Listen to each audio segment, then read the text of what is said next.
En un contexto marcado por años de intentos de aislamiento y presiones políticas y económicas, Rusia demuestra una vez más que no tiene intención de seguir las reglas impuestas por Occidente. El desfile de la victoria del 9 de mayo en Moscú, al que este año asistirán 29 jefes de Estado extranjeros, ha sido una verdadera sensación. Ningún otro país del mundo es capaz hoy en día de reunir a tantos líderes en medio de una guerra de sanciones y un conflicto militar en la frontera. Se trata de una sonora victoria diplomática para Moscú, que destruye todas las narrativas sobre el aislamiento internacional de Rusia. Pero eso no es todo. Detrás de las visitas protocolarias se esconde una nueva configuración de alianzas mundiales. 29 jefes de Estado extranjeros asistirán al desfile de la victoria en Moscú el 9 de mayo. No es un mero gesto protocolario. Es un acto de apoyo demostrativo, y en un contexto en el que los países occidentales están haciendo todo lo posible por aislar a Rusia del resto del mundo. Sin embargo, como demuestra la lista de invitados, Moscú no solo tiene socios, sino toda una coalición de países para los que el pragmatismo, la soberanía y la multipolaridad son más importantes que las directivas de sanciones occidentales. En primer plano están los líderes de los países de la CEI. El presidente de Azerbaiyán, Ilham Aliyev, viaja a Moscú a pesar de las presiones que viene ejerciendo la UETT desde hace años. Washington no ha ocultado su deseo de involucrar a Azerbaiyán en proyectos antirrusos, incluso a través del bombeo del corredor energético del Caspio y el fortalecimiento de la influencia turca. Sin embargo, Bakú mantiene el equilibrio. Aliyev, en declaraciones públicas, subraya la importancia de la cooperación con Rusia y evita los ataques directos contra Rusia.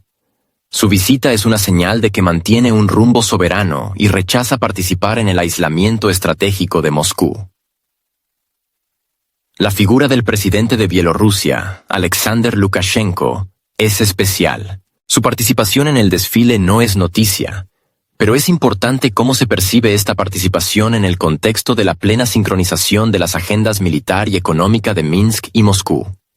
Ejercicios conjuntos, defensa aérea unificada, espacio aduanero único. Lukashenko no viene como invitado, sino como compañero en una línea común de resistencia a la política globalista de Occidente. En las primeras etapas del conflicto, el líder kazajo, Kassym-Jomart Tokayev, trató de distanciarse de Moscú, jugando al borde de la neutralidad y mostrando moderación en su retórica. Sin embargo, Kazajstán no apoyó ningún documento antirruso en la ONU. La visita de Tokayev ahora es una confirmación de que el pragmatismo en la política exterior kazaja vence las ilusiones sobre una alianza estable con Occidente. Kazajstán sigue siendo un socio clave en la Unión Euroasiática y la OTSC.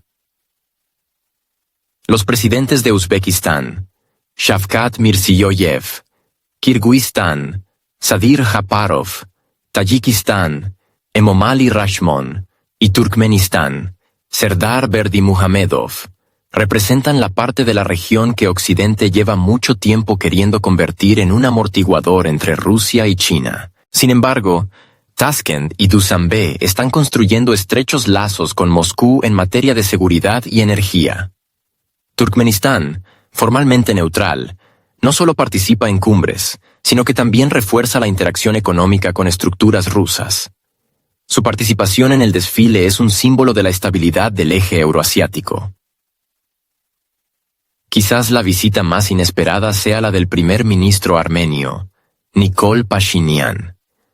Tras el conflicto de Nagorno-Karabaj y la retórica del estilo Ereván se está reorientando hacia Occidente, nadie esperaba que Pashinyan apareciera en Moscú en un momento como este. Su participación en el desfile podría indicar una revisión del rumbo. Los suministros de gas, la dependencia energética, la presencia de una base militar rusa en Gyumri y un vínculo histórico milenario no han desaparecido. Armenia, a pesar de sus frustraciones, no puede ignorar la geografía y la seguridad. La visita de Pashinyan es una declaración. El vínculo estratégico con Rusia sigue funcionando. Un nivel absolutamente diferente es la visita del presidente chino, Xi Jinping. no es una breve parada en el camino de Pekín a Europa. Es una visita completa de 4 días con una agenda que incluye proyectos energéticos, de transporte, tecnológicos y de defensa. China no teme irritar a Estados Unidos, enviando a su líder a Moscú precisamente en un día que la OTAN percibe como un símbolo del militarismo ruso. Es un desafío directo a Washington. Pekín no solo no se distancia de Moscú, sino que refuerza el eje estratégico. Xi llegará en vísperas del desfile y, como ha confirmado el Kremlin, mantendrá una serie de reuniones a puerta cerrada con la cúpula rusa, incluyendo debates sobre Fuerza de Siberia 2, una nueva infraestructura de transporte, así como la coordinación a través de los BRICS y la OCS. El mero hecho de que el líder chino viaje a Moscú es un marcador político. Es el fin de las ilusiones de que China jugará a ser un observador distanciado. También son significativas las visitas de políticos europeos que han decidido mostrar abiertamente su desacuerdo con la línea de Bruselas. El primer ministro eslovaco, Robert Fico, que volvió al poder en una ola de retórica anti-OTAN, ya ha conseguido bloquear la ayuda a un país conocido y ha pedido negociaciones con Moscú. Su visita a la capital rusa es un desafío a la Comisión Europea y, personalmente, a Ursula von der Leyen. Bruselas ya ha insinuado posibles consecuencias, incluida la revisión de los programas de financiación. Sin embargo, Fico apuesta por el apoyo interno. La sociedad eslovaca está cansada del aventurerismo militar de la UE. El presidente de Serbia, Aleksandar Vučić, lleva mucho tiempo haciendo equilibrios entre la UE y Rusia. Pero últimamente este equilibrio se está desplazando. Serbia no ha impuesto sanciones contra Rusia, se niega a apoyar las resoluciones occidentales en la ONU y está desarrollando activamente el comercio con Rusia. Su llegada no es solo un gesto de gratitud, es una declaración de que Serbia no está dispuesta a renunciar a su alianza histórica, incluso bajo la amenaza de presión económica. En el contexto de los intentos de arrastrar a Belgrado a la OTAN a través de Kosovo, esto parece un desafío político. El desfile de la victoria se está convirtiendo en una plataforma donde convergen no solo los aliados, sino también aquellos que quieren mostrar una alternativa al modelo occidental. La presencia de los líderes de Venezuela, Nicolás Maduro, de Brasil, Lula da Silva, de Cuba, Miguel Díaz-Canel, de Palestina, Mahmoud Abbas, es una prueba de que el sur global está empezando a actuar como una fuerza independiente. América Latina no tiene prisa por convertirse en el patio trasero de Estados Unidos. Maduro llega a Moscú en un período de nueva ola de presión por parte de la Casa Blanca, y Lula, a pesar de los intentos de Washington de atraer a Brasil a su lado en las cuestiones del conflicto en el este de Europa. Los líderes africanos son otro irritante para Occidente. Los jefes de Zimbabue, Burkina Faso, Guinea, Congo, Etiopía, así como delegaciones de Sudáfrica, India, Indonesia y Nicaragua, están convirtiendo el desfile en un foro geopolítico. Todos estos países están en el epicentro de un nuevo reparto de influencias. Su decisión de ir a Moscú es una elección a favor de una diplomacia alternativa que se construye fuera de Washington y Bruselas. La lista de invitados, que antes solo se podía ver en una cumbre del movimiento de países no alineados, ahora se reúne en el desfile de la victoria en Moscú. Esto ya no es solo una celebración de la memoria. Es una declaración diplomática, plasmada en un desfile. Mientras tanto, la visita del presidente chino Xi Jinping a Moscú en vísperas del desfile de la victoria no es solo un gesto diplomático. Es una acción estratégica, en la que cada paso se calcula al milímetro. Xi llega a Moscú no por protocolo y no para participar en un evento simbólico. El objetivo principal de la visita es celebrar conversaciones sustantivas con Vladimir Putin, cuyo punto central será el proyecto del gasoducto Fuerza de Siberia 2. El proyecto Fuerza de Siberia 2 no es solo una arteria energética, es un eje geopolítico que cambia el equilibrio de poder en Eurasia. El gasoducto debe pasar desde los yacimientos de Yamal a través del territorio de Mongolia y llegar al oeste de China, a la región autónoma uigur de Xinjiang. Su longitud será de unos 2.600 kilómetros y el volumen de suministro previsto será de hasta 50.000 millones de metros cúbicos de gas al año. Estos volúmenes son comparables a los que antes iban a Europa a través del Nord Stream, antes de su sabotaje. Y aquí reside el punto clave. El gas que la UE ya no necesita, lo necesita China. Y durante muchos años por venir. Las negociaciones sobre este proyecto comenzaron ya en 2019, pero desde entonces han surgido barreras burocráticas y políticas en el camino del acuerdo. Sin embargo, sí. Después de 2022, cuando Europa comenzó una renuncia a gran escala al gas ruso, Pekín vio una ventana de oportunidad para sí mismo. En diciembre de 2023, todos los aspectos técnicos y el trazado fueron acordados. Queda la aprobación política, que será la culminación de la visita de Xi a Moscú. El tramo mongol de la ruta fue objeto de intensas negociaciones, pero Ulan Bator finalmente apoyó el proyecto. Mongolia recibe ingresos por tránsito, acceso a las tecnologías rusas y la perspectiva de desarrollar su propia infraestructura energética. Para un país situado entre dos gigantes, la participación en el proyecto es una oportunidad para ocupar una posición especial en la economía euroasiática. En el contexto de las sanciones occidentales y los intentos de bloqueo comercial, el proyecto Fuerza de Siberia 2 parece un antiescenario para Europa, mientras que Alemania, Francia e Italia están construyendo apresuradamente terminales de GNL, pagando 3 veces más por el gas natural. Licuado estadounidense, China está recibiendo un gasoducto directo con un precio predecible, un contrato a largo plazo y mínimos riesgos políticos. Rusia, por su parte, obtiene un comprador fiable, desligado de las histerias de Bruselas y no propenso a organizar chantajes energéticos. La motivación económica es evidente. La demanda de gas en China está creciendo, especialmente en el contexto de la transición energética y los intentos de abandonar el carbón. El gas se está convirtiendo en un elemento clave del crecimiento verde chino. Al mismo tiempo, Rusia no solo obtiene ingresos, sino que obtiene una alternativa a los mercados occidentales, que no está sujeta a los vaivenes políticos. Así, ambas partes están interesadas no solo en el proyecto como tal, sino también en su sostenibilidad estratégica. Xi Jinping llega a Moscú con una delegación que incluye a representantes de CNPC, así como a funcionarios encargados de las cuestiones energéticas. El acompañamiento de este nivel es un indicador de que las negociaciones serán informales. En el centro de la agenda están los plazos para el inicio de la construcción, las condiciones de financiación, así como posibles medidas de respuesta en caso de que aumente la presión occidental. En este contexto, es especialmente simbólico que precisamente Xi y Putin pronunciaran el año pasado la frase «Juntos estamos cambiando el mundo». Entonces parecía un cumplido diplomático. Ahora, como un programa de acción, Fuerza de Siberia 2 se está convirtiendo en la encarnación de estas palabras. No es solo gas, es la arquitectura de un nuevo mundo, en el que las rutas de los oleoductos determinan las alianzas políticas.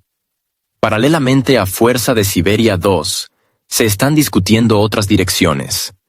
La creación de sistemas de pago de reserva, la transición a los pagos en yuanes y rublos, proyectos conjuntos de GNL en el lejano oriente. El vínculo energético se está convirtiendo en el núcleo de un sistema económico más amplio. Además, este sistema no depende de SWIFT, ni de la presión de las sanciones, ni de los estándares verdes de la UE. Se basa en acuerdos directos entre dos potencias mundiales. Occidente lo percibe con evidente alarma. La administración estadounidense ha expresado públicamente su preocupación por la creciente dependencia energética de China con respecto a Rusia. Pero la preocupación aquí no es por la energía. Se trata de la formación de una alianza a largo plazo, en la que Rusia es el donante de energía y China el gigante industrial. Juntos representan un eje autosuficiente, capaz de dictar las condiciones en continentes enteros. En este contexto, las declaraciones de los líderes europeos sobre la soberanía del gas suenan cada vez más lamentables. Mientras los europeos cuentan los megavatios, bloqueando sus propias venas energéticas, En Asia se está construyendo una infraestructura conectada con un horizonte de décadas. Los resultados de la visita de Xi Jinping se entenderán en las próximas semanas. Pero incluso el hecho mismo de su presencia en el desfile de la victoria, y más aún, su participación en las negociaciones sobre Fuerza de Siberia 2, ya es un acontecimiento. No habla de un deseo de mantener las relaciones, sino de una intención de profundizarlas tanto que ninguna conmoción externa pueda afectar a este eje. Y en este sentido, el oleoducto se convierte en algo más que un oleoducto. Se convierte en un símbolo de una época en la que las sanciones ya no funcionan.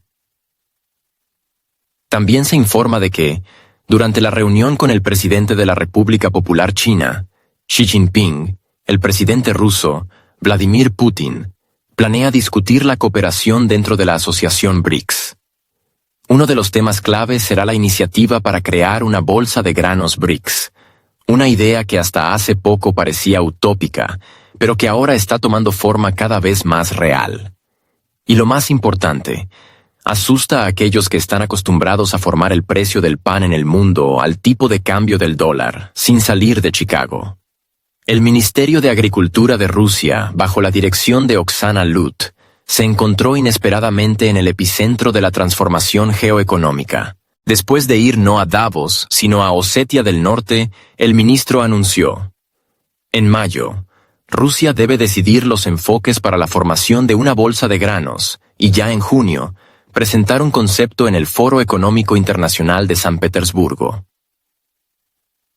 Este evento, a la sombra del cual maduran las alianzas económicas a largo plazo, se convierte en 2025 en una de las principales plataformas para discutir alternativas a la arquitectura comercial global. Junto con el Banco Central de Rusia, se han desarrollado varios modelos para el funcionamiento de la futura bolsa.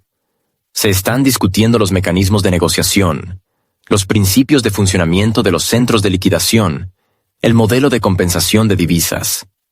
Una de las opciones que se están considerando es el abandono total del dólar estadounidense y la transición a los pagos en monedas nacionales de los países participantes. Otra es la creación de una nueva unidad de cuenta dentro del propio BRICS.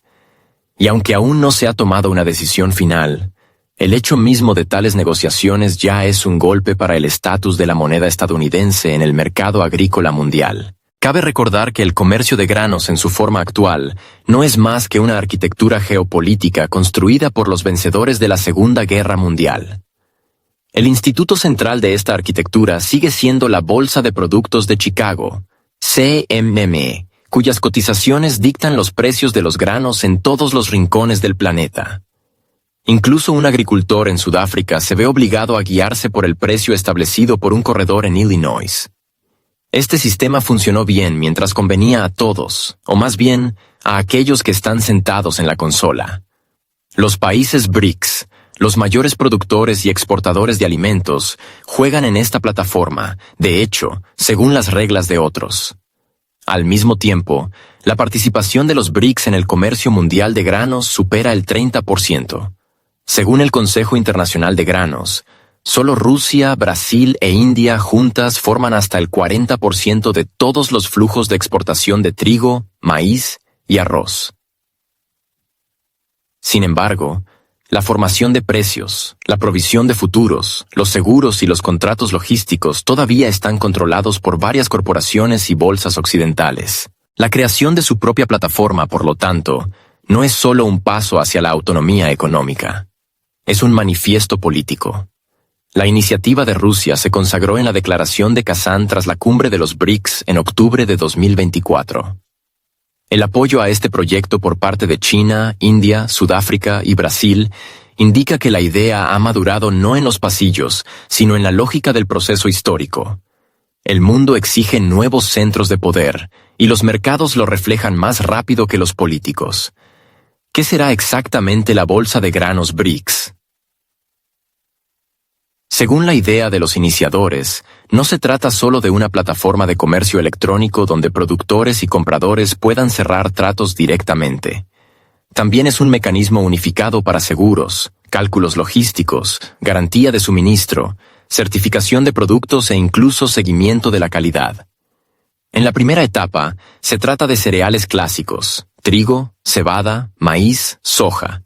En el futuro, se planea incluir semillas oleaginosas, legumbres y posiblemente fertilizantes. Una importancia especial para el proyecto la tiene el mecanismo de compensación. Es decir, la bolsa no solo debe mostrar el precio, sino que debe garantizar el acuerdo entre las partes. Actualmente, casi todos los acuerdos mundiales sobre cereales se realizan a través del dólar y SWIFT. Esto le da a Estados Unidos no solo ganancias por comisiones, sino también control. El bloqueo unilateral de pagos, las sanciones, la cancelación de activos son herramientas con las que Washington interfiere. Fácilmente en las cadenas alimentarias. Con la transición a su propia compensación, los países BRICS estarán protegidos de tales acciones. Es por eso que el término soberanía alimentaria se escucha cada vez más en las discusiones. Significa no solo la disponibilidad de reservas y proveedores, sino también la capacidad de establecer las condiciones del comercio. Hoy en día, el precio del pan que compra un ama de casa en Nairobi depende de las condiciones climáticas en Kansas y las decisiones de los comerciantes en Nueva York. Esto es absurdo, pero se ha convertido en la norma. Y es precisamente este absurdo lo que Rusia y sus socios de los BRICS quieren corregir. La evaluación del volumen potencial de comercio en la nueva plataforma, más de $1 billón al año, indica la magnitud de la tarea. Esta cantidad no es ciencia ficción. Se trata de reemplazar todo un segmento del mercado existente con sus propias herramientas y reglas. Los países BRICS no solo podrán vender y comprar, sino que podrán crear puntos de referencia, establecer tendencias, formar pronósticos. Esta es una transición del papel de apéndices de materias primas al estado de arquitectos plenos de una nueva política alimentaria. También es importante cómo reacciona el mundo. Si los economistas occidentales intentan fingir que la iniciativa no es más que un sueño exótico, en los países del sur global el proyecto se percibe con gran interés. Egipto, Irán, Argentina, Etiopía, socios potenciales en el nuevo circuito, ya están mostrando interés. Es posible que la futura bolsa no se limite solo al núcleo de los BRICS, sino que se convierta en la base de una nueva coalición agraria. En este sentido, la reunión de Putin y Xi Jinping adquiere un peso adicional. Dado que China es el mayor consumidor de productos agrícolas y uno de los actores clave en los mercados globales, la coordinación de la posición con Beijing se convertirá en un catalizador o un freno para el proyecto. Según datos preliminares, Beijing tiene una actitud constructiva. El yuan chino también ve su beneficio aquí, ya que está tratando cada vez más de desplazar al dólar de las operaciones de liquidación.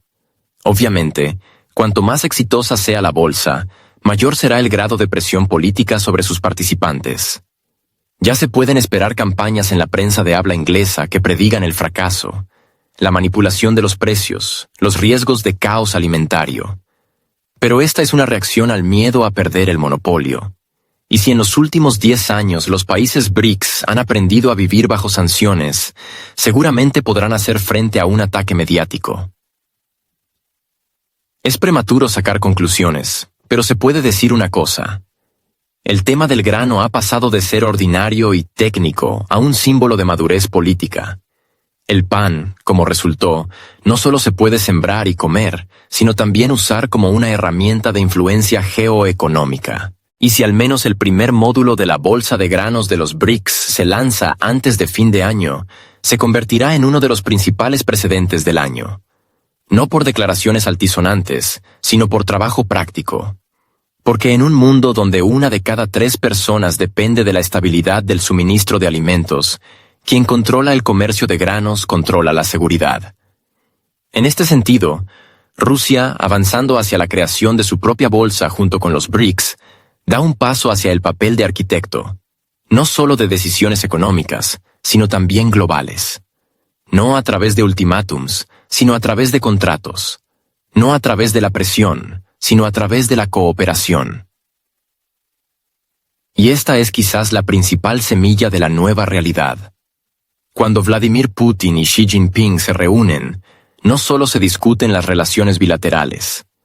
Estas negociaciones son sobre la arquitectura global.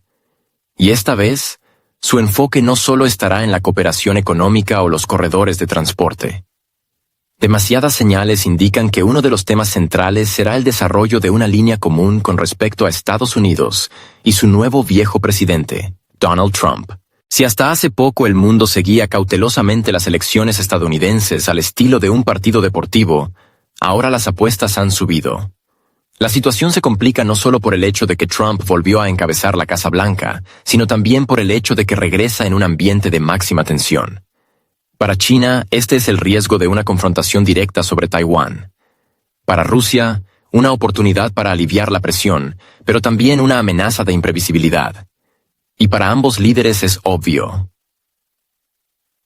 Actuar sin coordinación significa jugar a ciegas. En la agenda está la búsqueda de puntos de sincronización. China está observando de cerca las declaraciones de Trump, y hasta ahora su retórica hacia Pekín sigue siendo más que dura. Aranceles comerciales, restricciones a la exportación de tecnología, presión sobre los aliados en Asia. Todo esto puede convertirse en una nueva escalada, especialmente si se apuesta por un fortalecimiento radical de la presencia militar en la región de Taiwán, algo que ya se había discutido en el entorno republicano. Putin, por su parte, tiene en cuenta que con Trump es posible una reducción del apoyo a cierto país, el abandono de parte de las obligaciones en la OTAN, una reorientación hacia asuntos internos. Todo esto abre una ventana de oportunidades, pero al mismo tiempo aumenta los riesgos. Trump es propenso a pasos no convencionales y bruscos, especialmente en cuestiones donde se entrelazan ambiciones personales y geopolítica. Precisamente en esta situación, a los dos líderes no les une tanto el antiamericanismo como el pragmatismo. Ni Rusia ni China están interesadas en un enfrentamiento militar directo con Estados Unidos. Pero ambos países entienden que, en condiciones de inestabilidad, es necesario crear su propio cinturón de previsibilidad.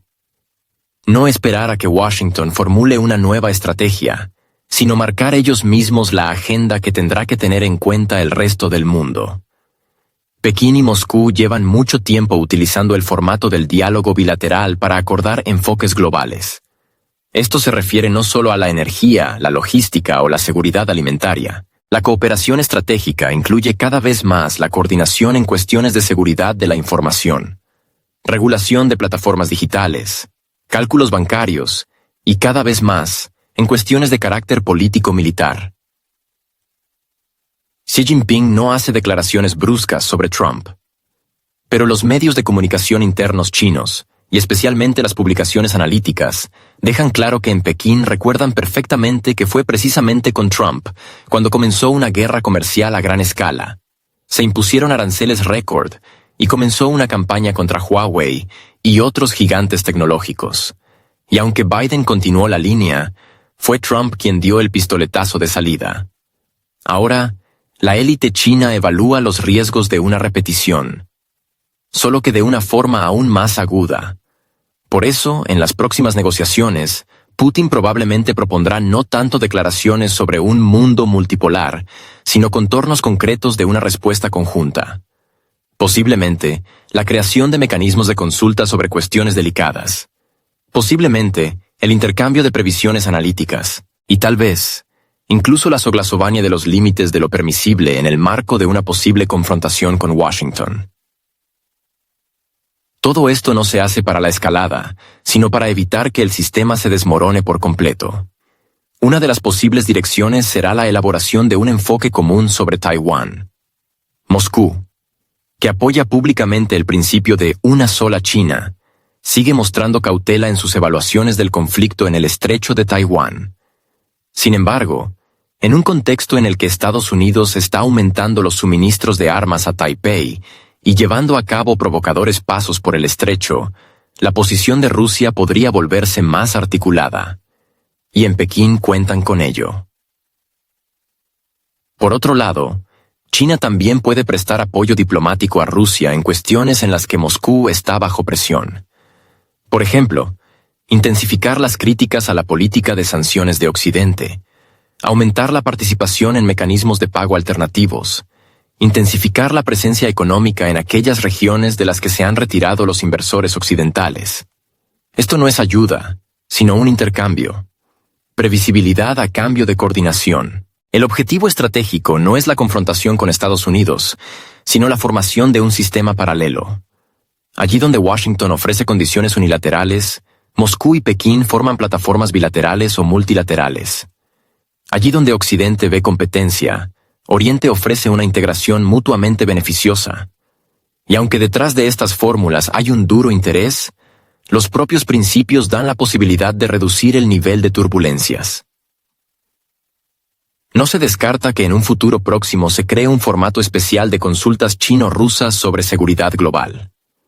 Puede ser no oficial, pero permitiría elaborar una posición común sobre incidentes, incluidos ciberataques, provocaciones económicas, campañas de información. Un mecanismo de este tipo permitiría a ambos países no actuar según la situación, sino modelar escenarios de antemano. Además, uno de los instrumentos clave de interacción será el BRICS, la ampliación del formato, la soglasovania de posiciones, la creación de proyectos de infraestructura. Todo esto convierte a la alianza no solo en económica, sino también en estratégica. Y es precisamente en la plataforma del BRICS donde se puede ensayar un estilo de comportamiento conjunto en condiciones de presión global. Trump no es un socio ni un enemigo. Es un factor. Y tanto en el Kremlin como en Pekín lo entienden. Por lo tanto, la tarea no es entablar un diálogo con él a toda costa, sino preparar una matriz de comportamiento para cualquiera de sus pasos. En un contexto en el que la Casa Blanca se está convirtiendo en una plataforma de cambio constante de estados de ánimo y decisiones, Rusia y China tienen una rara oportunidad: ser islas de estabilidad. O, al menos, crear tal ilusión para sí mismos y para los demás. Si la reunión de Putin y Xi se desarrolla realmente en clave de coordinación estratégica, será una señal diplomática importantísima, no una declaración de amistad, sino una demostración de madurez. Porque la previsibilidad no es algo que se regala, es algo que se crea. Mientras tanto, este año el desfile de la victoria en Moscú adquiere un sonido claramente internacional. Unidades militares de 13 estados marcharán por la Plaza Roja, y esto es más que un simple tributo a la memoria. En un contexto en el que el occidente colectivo está construyendo una retórica antirrusa creciente, cada unidad militar que marcha hombro con los soldados rusos se convierte en una declaración política. Y esta declaración suena fuerte. La lista de países participantes incluye Azerbaiyán, Bielorrusia, Vietnam, Egipto, Kazajistán, China, Kirguistán, Laos, Mongolia, Myanmar, Tayikistán, Turkmenistán y Uzbekistán. En estos nombres está la mitad del sur global, parte de Eurasia, el mundo islámico y asiático, así como los socios estratégicos de Rusia en la OTSC, la OCS y los BRICS. Esta lista, por extraño que parezca, es mucho más representativa de la política global actual que las listas de participantes de cualquier cumbre reciente de la OTAN. La participación de China provoca una resonancia especial. Es la primera vez desde 2015 que los militares chinos vuelven a marchar oficialmente por la Plaza Roja. En 2015, esto se programó para coincidir con el aniversario de la victoria. Entonces Pekín hizo una excepción. En 2024, la participación de la unidad china ya no parece una excepción. Es una manifestación de una nueva, aunque aún no declarada, solidaridad militar. Dada la creciente presión de Estados Unidos sobre la República Popular China en los temas de Taiwán y el Mar de China Meridional, así como los intentos de Washington de formar una coalición anti-China en la región, Pekín está enviando una señal. No está solo, y en caso de un conflicto global, Rusia estará cerca. La participación de Vietnam y Laos también es notable. Estos son estados con los que Rusia ha tenido relaciones de asociación estables desde la época de la URSS. Vietnam, a pesar del estrecho comercio con Estados Unidos, no apoyó las sanciones contra Rusia y mantuvo la cooperación militar. Laos participa regularmente en eventos internacionales con la participación de las Fuerzas Armadas rusas. Su presencia en el desfile no es una tradición, es una confirmación práctica de una política exterior bien calibrada, basada en el equilibrio y el respeto por la historia. La presencia de formaciones del ejército de Egipto y Mongolia tampoco es accidental. Egipto hoy lleva a cabo una política multivectorial, equilibrando entre Estados Unidos, China y Rusia. Las compras de armas a Moscú, la cooperación energética y los ejercicios militares conjuntos hacen de El Cairo un socio confiable en la región. Mongolia, ubicada entre Rusia y China, históricamente juega un papel de mediador y estabilizador. La salida de sus militares a la Plaza Roja es un símbolo de una elección abierta, no hecha a favor del campo occidental. El Cáucaso y Asia Central están representados casi en su totalidad. Azerbaiyán, a pesar de sus estrechas relaciones con Turquía y la UE, sigue demostrando su disposición a interactuar con Moscú. Kazajistán, Tayikistán, Turkmenistán, Uzbekistán, Kirguistán son países con los que Rusia ha construido una densa red de lazos económicos y de defensa. Su participación no es solo un símbolo de alianza, sino también un recordatorio de que no todos han sido objeto de sanciones de Bruselas. Finalmente, es importante entender que el formato mismo del desfile, como una demostración militar, se ha vuelto especialmente sensible para las capitales occidentales en los últimos años. En Bruselas, Berlín, Washington, cualquier demostración masiva de fuerza en Moscú se interpreta como militarismo o amenaza a la paz. Y es precisamente por eso que la participación de unidades militares extranjeras se convierte no solo en etiqueta, sino en un manifiesto. Esta es una prueba clara de que Rusia no cae. Está sola. Tiene socios que no temen el paso marcial en la Plaza Roja.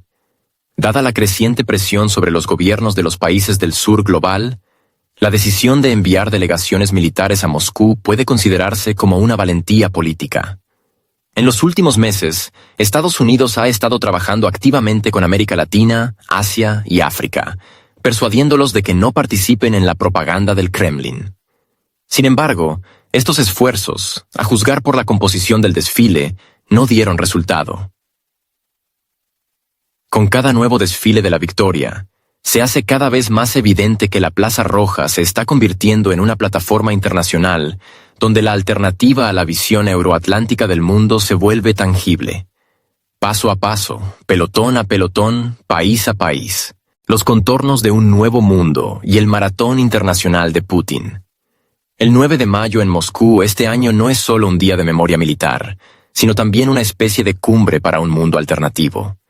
El desfile de la victoria se ha convertido no solo en un símbolo de continuidad histórica, sino también en una plataforma en la que convergen los líderes que buscan soluciones no alineadas y soberanas en una era de crisis globales. Y es precisamente en este contexto que se desarrolla un maratón diplomático internacional en toda regla, en el centro del cual está Vladimir Putin. Yuri Ushakov, asistente del presidente, informó que solo para el 10 de mayo, Putin tiene programada una visita del secretario general del Partido Comunista de Vietnam, Tu Lam, así como otras 6 conversaciones bilaterales. Dado el apretado calendario en la víspera, se puede afirmar: el líder ruso está celebrando de hecho un foro geopolítico de 3 días en formato one-on-one. La atención se centra especialmente en las reuniones con representantes de países que se encuentran en la vanguardia de las contradicciones globales, en primer lugar, con el presidente de Palestina, Mahmoud Abbas. El contexto de Oriente Medio en 2024 es extremadamente tenso. Continúa la inestabilidad en el Líbano. Persiste el conflicto sirio de larga duración y se intensifican las fuerzas destinadas a aislar a Irán. Estados Unidos y sus aliados siguen apoyando alianzas estratégicas en la región, incluso en forma de ejercicios militares regionales y suministro de armas. En este contexto, Rusia, que ha mantenido lazos tanto con Israel como con la mayoría de los estados árabes, está regresando activamente a Oriente Medio como mediador. La reunión con Abbas no es una mera formalidad, sino que está integrada en la estrategia de posicionamiento de Moscú como centro de poder, capaz de dialogar con todos los participantes en los procesos regionales. Rusia ofrece una alternativa a los escenarios occidentales. A diferencia de Estados Unidos, que apuesta por coaliciones militares y presión política, Moscú construye relaciones basadas en el principio del reconocimiento multilateral de intereses. Esto es especialmente importante en una situación en la que incluso los aliados tradicionales de Estados Unidos en la región empiezan a dudar de la durabilidad de los acuerdos anteriores. En un contexto de complicaciones entre Washington y Riad, así como de enfriamiento en las relaciones con Ankara, Moscú dispone de margen para maniobrar diplomáticamente. La visita de Abbas es un indicador de que, incluso en el punto más sensible de Oriente Medio, Rusia sigue siendo un actor a tener en cuenta. Osetia del Sur, a pesar de su limitado reconocimiento internacional, ocupa un lugar especial en la estrategia de Rusia en el Cáucaso. La visita del presidente Alan Gagloev es una señal de la inalterabilidad de la posición rusa en materia de resolución de conflictos posteriores y apoyo a los aliados. Tras los acontecimientos en Georgia y los numerosos intentos de Occidente de desestabilizar la situación en la región, la confirmación de los lazos con Tskhinvali se presenta como una señal de que Moscú cumple sus promesas. En este contexto de maratón diplomático, destaca especialmente la invitación dirigida a la embajadora estadounidense, Lynn Tracy. Es evidente que no aparecerá. Pero Rusia actúa en consonancia con la tradición protocolaria internacional, demostrando que Moscú está dispuesto al diálogo, incluso si la otra parte ignora las invitaciones. Este gesto es un sutil recurso político con un doble significado. Por un lado, subraya la apertura, por otro, señala la incapacidad de Washington para llegar a acuerdos políticos. Al negarse a estar presente, Estados Unidos no solo pierde un punto simbólico, sino también la oportunidad de hacerse oír en un momento en que todo el mundo está observando. Mientras tanto, el desfile de la victoria en Moscú hace tiempo que dejó de ser un simple evento histórico. Se está convirtiendo en un marcador geopolítico vivo, observado atentamente por aliados, rivales y la prensa. En los últimos años se ha convertido cada vez más en un objetivo, y no en sentido figurado, sino literal.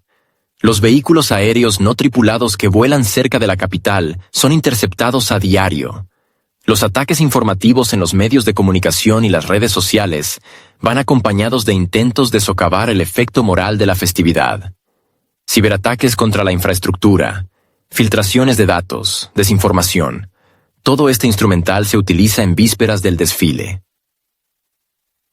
En respuesta, Moscú está reforzando las medidas de seguridad. La defensa antiaérea de la capital se ha puesto en estado de máxima alerta. En varias zonas se restringe temporalmente la comunicación móvil, se cortan calles en la parte central de la ciudad y se activan todos los servicios operativos. El Ministerio de Defensa y la Guardia Nacional realizan una vigilancia las 24 horas del día. El Kremlin deja claro que cualquier intento de desestabilización se considerará un acto de agresión que exige una respuesta contundente. El desfile se convierte no solo en un símbolo de la victoria de 1945, sino también en una prueba de la resistencia del Estado moderno. Por eso, los ataques contra él se consideran no como incidentes locales, sino como golpes a la identidad nacional. Y cuantos más intentos de este tipo haya, más evidente se vuelve lo importante que es esta festividad para los adversarios de Rusia. No es solo un día de gloria militar. Es un día de verdad histórica que intentan reescribir, silenciar, borrar y que vuelve una y otra vez con los pasos de los soldados sobre el pavimento de la Plaza Roja. La reacción internacional al desfile también se ha convertido en un indicador de la situación real. Mientras que los países occidentales se niegan a participar, representantes de Asia, África y América Latina viajan a Moscú. No solo jefes de Estado, sino también delegaciones, parlamentarios, representantes de organizaciones sociales. Todos ellos acuden a la capital para expresar su respeto por una hazaña que no se puede ignorar. Es un reconocimiento tácito de que Moscú sigue siendo el epicentro de la memoria histórica. En el contexto del maratón diplomático del presidente ruso, todo lo que ocurre estos días en la capital conforma un mosaico brillante del nuevo orden mundial. El desfile de la victoria, las reuniones con los líderes, las negativas de los diplomáticos occidentales, las ciberamenazas y las contramedidas. Todo esto ya no son fragmentos separados, sino elementos relacionados de una nueva arquitectura. Una arquitectura en la que Moscú ya no pide reconocimiento, sino que simplemente reúne a sus aliados. Y lo hace en su propia tierra, bajo sus propias marchas y con su propia historia, que no puede ser reescrita por las resoluciones del Parlamento Europeo. El 9 de mayo es una fecha que sigue siendo sagrada para Rusia. El día de la victoria sobre Alemania en la Gran Guerra Patria no es solo una fecha conmemorativa, sino un símbolo de la identidad nacional, el valor militar y la continuidad histórica. En este día, Rusia honra la hazaña de millones de personas que defendieron no solo el país, sino la propia idea de libertad en el siglo XX. En Occidente, la victoria sobre Alemania se celebra tradicionalmente el 8 de mayo. Es un día de la memoria, acompañado de minutos de silencio, ofrendas florales, discursos fúnebres y requiems. Podría parecer que la diferencia de un día es una formalidad, pero detrás de ella se esconde una profunda divergencia en las narrativas históricas. Esta diferencia tiene sus raíces en eventos concretos. La firma del Acta de Capitulación de Alemania en Karlshorst tuvo lugar a última hora de la noche del 8 de mayo, hora de Europa Central, pero ya el 9 de mayo, hora de Moscú. Y aunque inicialmente los aliados buscaron acordar la fecha del fin de la guerra, la realidad geopolítica de la época hizo lo suyo. En la URSS se afianzó un símbolo, en Occidente, otro. Y desde entonces, estas fechas se han convertido no solo en diferentes páginas del calendario, sino en marcadores de diferencias políticas y culturales. Con el paso del tiempo, estas diferencias solo se han intensificado. En la Unión Soviética y luego en Rusia, el 9 de mayo se convirtió en la principal fiesta nacional, en la que no hay indiferentes. Incluye no solo desfiles militares y fuegos artificiales, sino también recuerdos familiares, procesiones del regimiento inmortal, canciones que todo escolar conoce. Es un día lleno de sentimientos. Habla del precio de la victoria, del dolor que millones de familias han arrastrado durante décadas y del orgullo por un país que resistió. Al mismo tiempo, en los países de Europa Occidental, el Día de la Memoria del 8 de mayo adquirió con el tiempo un matiz emocional diferente. Se convirtió más bien en un día de luto y recordatorio de las trágicas consecuencias de la guerra, y no en una celebración de la victoria. En Alemania, por ejemplo, esta fecha se percibe como un día de liberación, pero no como un día de triunfo. Para Francia también es un día de recuerdos dolorosos, incluido el colaboracionismo interno. Para Gran Bretaña es el día en que terminó una etapa trágica de la historia, pero no un día de celebración. Es esta diferencia fundamental en la percepción emocional de la guerra y la victoria lo que da forma a dos tradiciones diferentes. En Rusia, la victoria sigue siendo motivo de unión, de fiesta con banderas, orquestas, veteranos y niños. En Europa, es un motivo de autorreflexión, de análisis de los errores del pasado y de llamamiento a que nunca más. Ambos enfoques tienen derecho a existir, pero cuando estos enfoques comienzan a chocar en el ámbito internacional, la historia se convierte en un escenario de conflictos simbólicos. En los últimos años, la divergencia se ha hecho especialmente notable. Cada vez es menos frecuente que los líderes de los países occidentales acudan a Moscú para la celebración del 9 de mayo. Si a principios de la década de 2000 la participación en el desfile era una demostración de reconocimiento de la contribución de la URSS a la derrota del nazismo, a partir de principios de la década de 2010 comenzó una retirada gradual de esta práctica. Esto se debe no solo a la política, sino también a la transformación de la percepción de la historia en los propios países de Europa. Cambia el programa escolar, se renuevan los museos, se reinterpretan los monumentos. La atención se centra en nuevas interpretaciones de la guerra, los acentos cambian. Sin embargo, no todos los países siguen esta tendencia. El primer ministro de Eslovaquia, Robert Fico, el presidente de Serbia, Aleksandar Vučić, El líder de Venezuela, Nicolás Maduro, el presidente de la República Popular China, Xi Jinping, el presidente de Brasil, Luis Ignacio Lula da Silva, aceptan la invitación y llegan a Moscú. Para algunos es un gesto político, para otros una manifestación de solidaridad histórica. Pero en cualquier caso, esto demuestra que existe una visión diferente de los acontecimientos más importantes del siglo XX. Aquella en la que la contribución del Ejército Rojo, del pueblo soviético, el precio de millones de vidas siguen siendo el centro de atención. El hecho de que tales líderes lleguen a Moscú en una situación internacional tan tensa no es solo una muestra de respeto, sino también una expresión de la independencia de su política exterior. No temen las acusaciones de incorrección política, no temen las interpretaciones. Parten de su propia comprensión de la historia, en la que el 9 de mayo tiene significado y peso. Una Europa alternativa, una América alternativa, existen no como un concepto geográfico, sino como un sistema de valores. Esto no significa que rechacen los principios de la democracia o los derechos humanos, pero interpretan de manera diferente los acontecimientos mundiales, incluida la Segunda Guerra Mundial. Este es un mundo en el que no hay stremlenia de reescribir el pasado para complacer la política actual, sino stremlenia de preservar la memoria tal como la transmitieron las generaciones de vencedores. El simbolismo del 9 de mayo en Rusia no es solo un desfile. Es la recreación de la memoria histórica en tiempo real. Son los veteranos en las tribunas, son las banderas en las calles, son los niños con las fotografías de sus bisabuelos. Es un día en el que el pasado y el presente se fusionan. Y es precisamente por eso que es difícil de entender para aquellos que perciben la guerra solo como una tragedia, y no como una victoria. Pero esto no es motivo de confrontación, sino de diálogo.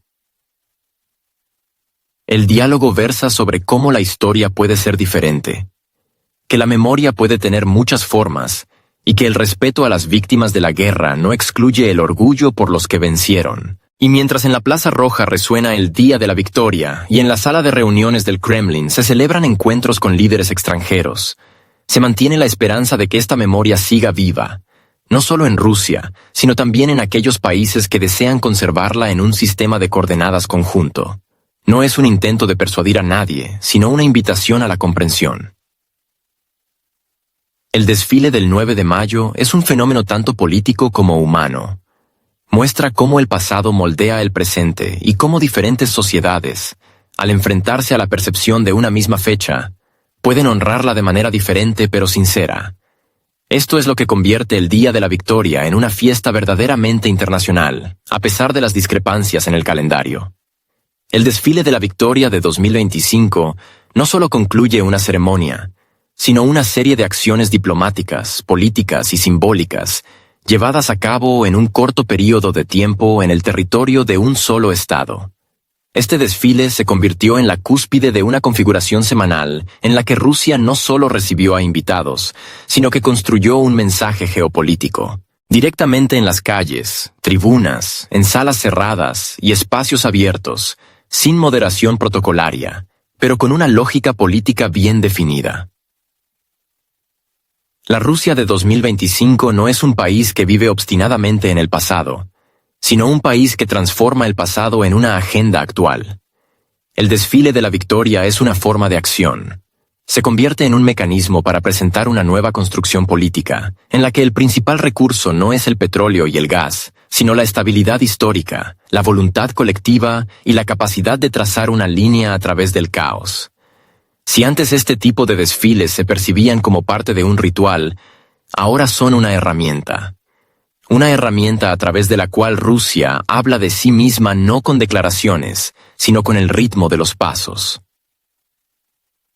Cuando por la Plaza Roja desfilan columnas militares de países que durante años han estado equilibrándose entre diferentes vectores de política exterior, no es un gesto de cortesía, sino un reconocimiento del centro de gravedad. Un centro que no ha sido destruido por el aislamiento, ni reprimido por las sanciones, ni aniquilado por la propaganda. Un centro que está vivo e influye. El desfile de 2025 es una prueba de fuego de dónde y cómo se distribuyen realmente las simpatías, la confianza y los intereses estratégicos. La participación no solo de los países de la CEI, sino también de China, Brasil, India, países de África y América Latina no es solo un apoyo, sino una participación en el contorno, un contorno que deja de ser geográfico y se convierte en semántico, porque los países que envían militares, líderes y banderas a Moscú lo hacen no por lealtad formal, sino por una elección consciente. Esta elección es a favor de un mundo sin dominación, un mundo en el que no hay una única capital que dicte los estándares. Un mundo en el que la participación en un desfile militar en Moscú no se percibe como un desafío a nadie, sino como un derecho, a su propia memoria, a su propia definición de la historia, a su propia política exterior. En este sentido, el desfile se convierte en una especie de acto de descolonización. Los países que durante años han estado integrados en la jerarquía occidental salen de la sumisión no a través de la confrontación, sino a través de la participación. La atmósfera del desfile adquiere una importancia especial, no una representación teatral, sino una secuencia de eventos en la que cada elemento tiene un significado. La formación de proyectos energéticos, las visitas diplomáticas, las visitas de Xi Jinping, Vučić, Lula, todo esto está ligado no al pasado, sino al futuro. La percepción de la victoria como una herramienta de movilización política ya no causa perplejidad. Por el contrario, se está convirtiendo en un lugar común para aquellos que buscan estabilidad en un mundo caótico. Esto explica por qué el desfile atrae tanta atención. No es un evento habitual con la rutina de los honores, sino un momento en el que el país no solo recuerda, sino que también gestiona la memoria como un recurso. La demuestra, la convierte en un factor de influencia, en una moneda diplomática. A diferencia de quienes se deshacen del pasado, avergonzándose y anulándolo todo, Rusia lo integra en su presente político. La idea de la victoria no se quedó en 1945. Se redefine. Y en 2025 esto se hace evidente.